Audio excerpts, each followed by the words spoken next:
श्री शिवाय नमस्तुभ्यं।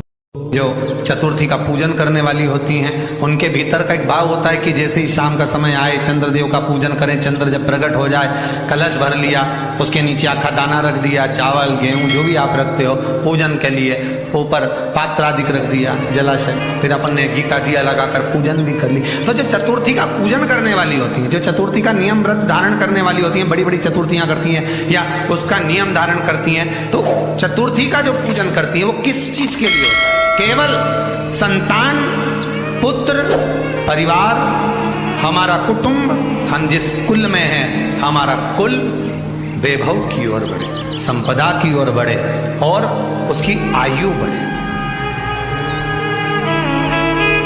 उसकी आयु बढ़े, वैभव बढ़े। बहुत ध्यान दीजिएगा महाराज, चतुर्थी की पूजन में जो आप आखा दाना रखते हो, गेहूं वगैरह कुछ भी जो रखते हो, उसकी बड़ी महत्वता होती है महाराज। यहां तक कहा गया है, चतुर्थी की कथा तो आप लोग पढ़ते होंगे, जो लोग पढ़ते हैं उनको मालूम होगा, चतुर्थी की कथा में लिखा है,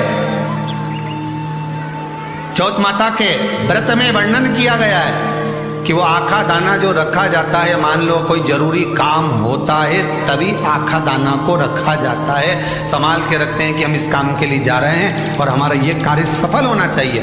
तो जिसने चतुर्थी का व्रत करा है, जिसने चंद्रदेव का पूजन करा, चतुर्थी का व्रत करा, वो गणेश जी से विनती करके वहां से 2-4 आखा दाना उठा ले, और जो व्यक्ति का काम अटक रहा है अपने ही घर का, पर दूसरे कुल को नहीं देना, अपने ही कुल के अंतर्गत जो काम अटक रहा है उसकी जेब में, उसके पल्लू में उस चीज को रख दिया जाए। तो चतुर्थी जो अगली आती है, जैसे आप महीने की करते हो तो महीने की, और आप जैसे करते हो कि 4 अलग बड़ी बड़ी चतुर्थी करते हो तो उसके अनुसार आपका कार्य सिद्ध होता ही है। उस आखे दाने का इतना महत्व होता है क्योंकि चतुर्थी का व्रत करने वाली माता जब व्रत करती है तो स्वयं चतुर्थी की कथा में लिखा हुआ है कि पार्वती जी गणेश जी से चतुर्थी की कथा बचवाती। चतुर्थी की कथा बाची किसने थी? स्वयं गणेश जी महाराज। और सुनी किसने थी?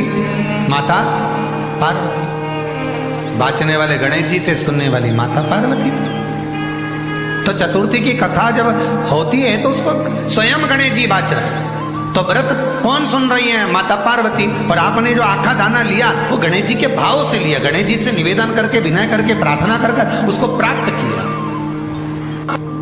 जितने आस्था चैनल पर कथा सुन रहे हो, जितने फेसबुक और यूट्यूब पर सुन रहे हो, और जितने इस छत्तीसगढ़ की पावन धरा पर बैठकर सुन रहे हो, बहुत सावधानी से सुनना।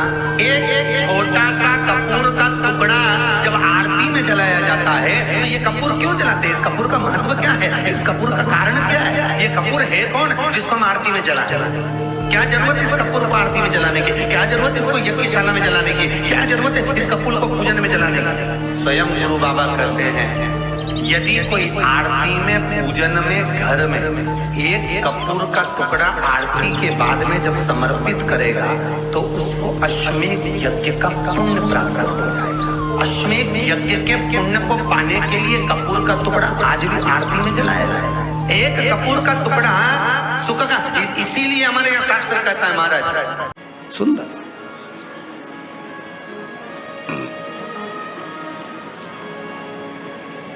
श्री शिवाय नमस्तुभ्यम। प्रयास करा करो, अगर घर में संपदा लक्ष्मी नहीं आ रही हो, व्यापार व्यवसाय नहीं चल रहा हो, नौकरी सर्विस नहीं मिल रही हो, बहुत तकलीफ हो, 7 बेलपत्री केसर को घिसकर चंदन बनाकर बेलपत्री पर बीच वाली पत्ती पर ओम लिखना है।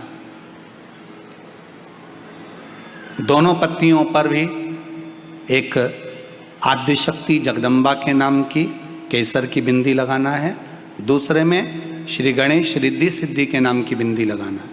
शिव जी पर समर्पित करते जाना, शंकर को चढ़ाते जा।